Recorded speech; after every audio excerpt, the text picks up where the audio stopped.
Hello, my friends. Brian King here, your resident ADHD coach, with another installment of A Cup of Focus. And I debated whether to do this live or whether to record this to make it a little bit more polished, but let's face it, I'm a little scattered, I'm a little off balance, so it doesn't hurt to let you see that. As of today, not only are both my boys homeschooling, e-learning, but my wife is going to be working from home as well.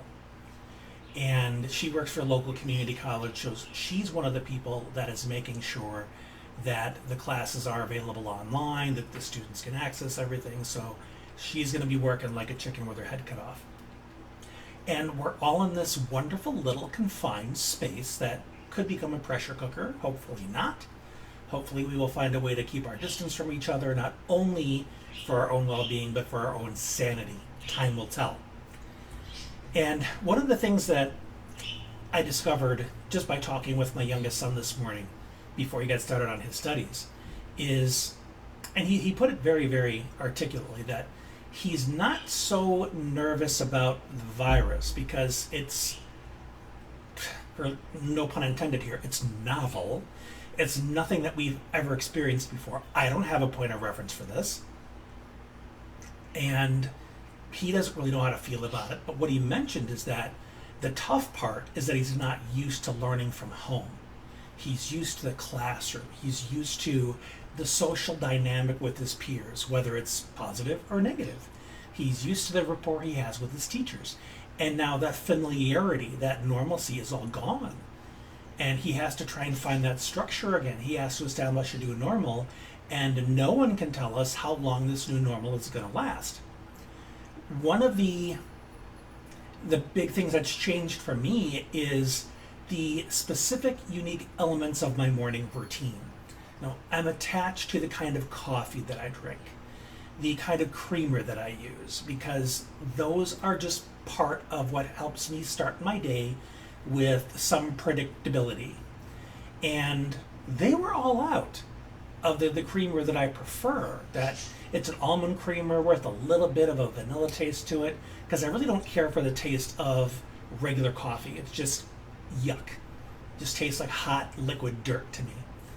And all they had left on the shelf was the store brand half and half, which, yeah, it gets rid of the coffee flavor, but it's nothing to write home about.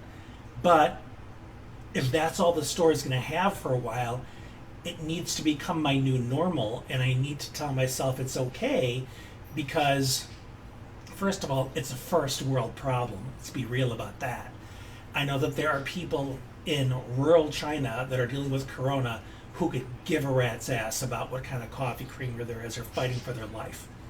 So I want to add a little perspective to this. Coffee creamer is not the end of the world. It's just a preference, it's a luxury, but it's a change. It's something different. And the way people are showing up in the world, much more anxious, much more preoccupied with life and death stuff. You see all kinds of examples of rationalization, denial, all the different defense things that people use to protect themselves from scary times. And some of these things are dangerous when it starts turning into conspiracy theories or thumbing your nose at the advice to stay home and self-isolate. That attitude is dangerous.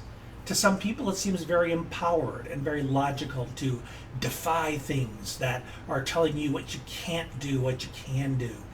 But now is the time to put your ego aside and put the safety of your community ahead of your own sense of entitlement. That's really, really important here. And as far as finding a place where you can experience calm in the midst of all of these anxieties, the way you're going to find it is in a routine. Something that you yourself can count on from one moment to the next, one day to the next, and making sure that as you're in your routine, meaning you are paying attention to it. You are present with it. even though my coffee is not with the creamer I prefer, sensorily, there's so much happening here. There's the flavor, there's the smell of it, there's the heat. And I can sip my coffee, I can smell it, and I can just be present with that sensory experience. Be grateful for it. Enjoy it. Allow it to fill me up. Now, one word of caution here. I historically am a stress eater, which is why I have the girth I have today. And I'm doing my best to reverse that. And I have not been stress eating during this time. I'm very proud of myself for that. So when I'm saying be present with what you're eating, enjoy the taste and so forth, I'm not recommending you do this with a box of donuts, okay, even though it's really tempting.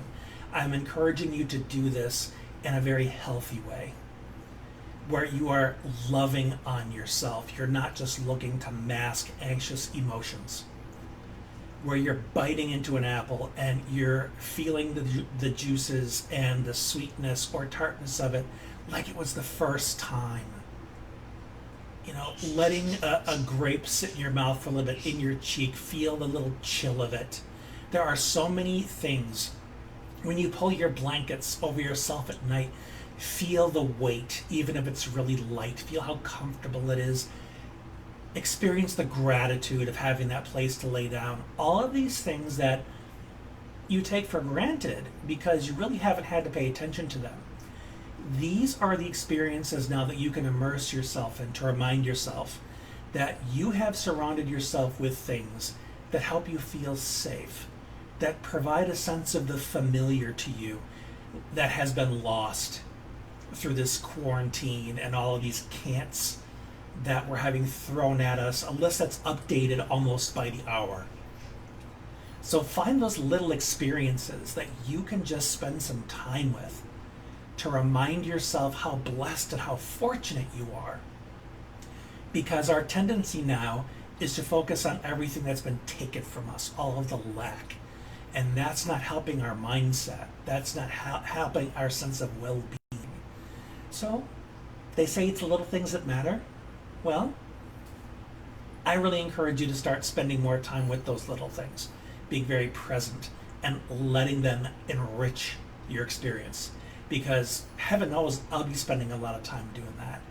And I'll be talking to some of my clients today, and I'll be encouraging them to do that as well.